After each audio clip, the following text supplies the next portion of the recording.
In British Columbia politics today, the focus is on Vancouver West End MLA, Spencer Chandra Herbert, and expense claims related to his primary residence.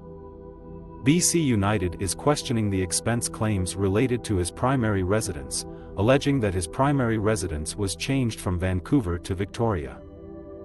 Chandra Herbert insists that his primary residence is still in Vancouver. He has been living with his in-laws and hasn't paid rent. He says that last year he informed British Columbia's Conflict of Interest Commissioner that he had spent more time in Victoria due to a sick child.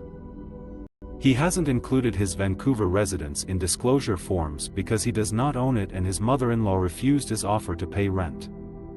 Recently, now that his mother-in-law has agreed to let him contribute, his Vancouver residence will be reflected in upcoming disclosure forms. He travels to both his riding and the capital like other MLAs. It's also important to note that his travel expenses are lower than 61 other MLAs, including BC United members that are questioning him. BC United is also questioning flights he's taking from Victoria in the morning and back in the afternoon on days the legislature isn't sitting.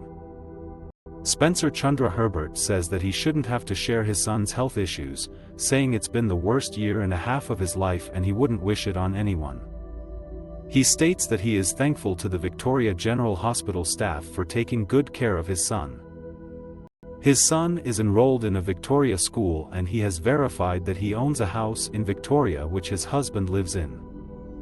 Ultimately, Chandra Herbert believes that BC United's questions about his residence and expenses are completely wrong. His story and the data to back it up illustrate that his experience mirrors that of many MLAs. Although his personal story should not have had to be thrust into the spotlight, he hopes that his story is one that resonates with representation from all walks of life.